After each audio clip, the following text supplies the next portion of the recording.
পরবর্তী খবরে ব্যারাকপুরবাসীর জন্য সুখবর দিলেন ব্যারাকপুরের বিধায়ক কৌস্তব বাগচি। তারাপীঠ পুজো দিতে তাদের আর অন্য জায়গা থেকে ট্রেন ধরতে হবে না। এবার থেকে ব্যারাকপুর স্টেশনেই দাঁড়াবে বীরভূমগামী তারামা এক্সপ্রেস। রাজ্যে পালা বদলের পর কেন্দ্রীয় রেলমন্ত্রী অশ্বিনী বৈষ্ণবের সাথে কলকাতায় দেখা করেন বিধায়ক কৌস্তব বাগচি। বিশেষ সাক্ষাতে ব্যারাকপুরবাসীর রেল সংক্রান্ত বেশ কিছু দাবি রেলমন্ত্রীর কাছে তুলে ধরেন তিনি। সেই দাবিগুলির মধ্যে অন্যতম ছিল ব্যারাকপুর স্টেশনে বিভিন্ন দূরপাল্লার এক্সপ্রেস ট্রেনগুলিকে দাঁড় করানোর আবেদন।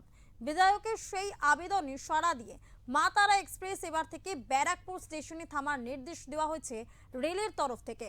কিন্তু ব্যারাকপুরে এই ট্রেন থামলে খড়দা, টিটাগড়, সোদপুর, ইছাপুর, জগদ্দল রেল স্টেশনের এলাকার মানুষজনদের আর দূরে গিয়ে ট্রেন ধরতে হবে না, ফলে সুবিধা পাবেন যাত্রীরা।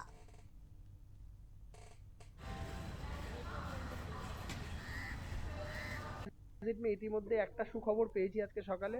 মা তারা এক্সপ্রেস, যেটা দীর্ঘদিনের ব্যারাকপুরবাসীর একটা দাবি ছিল স্টপেজের জন্য, আজ থেকে মা তারা এক্সপ্রেস ব্যারাকপুর থেকে ব্যারাকপুরে স্টপেজ দেবে। ফেরার থেকে শুরু হবে, ফেরাতে দাঁড়াবে, যাওয়াতেও দাঁড়াবে। যেটা আজ থেকে শুরু হবে। তো আপাতত সকালে জেনেছি, মানে এখন অব্দি কোনো অফিসিয়াল কমিউনিকেশন নেই, আনঅফিসিয়ালি জেনেছি। আমাকে সকালবেলা যিনি স্টেশন মাস্টার আছেন, স্টেশন ম্যানেজার আছেন, তিনি আমাকে এসে জানালেন এই বিষয়টা। এবং আমি অত্যন্ত খুশি, আমি রেলমন্ত্রীর কাছে কৃতজ্ঞ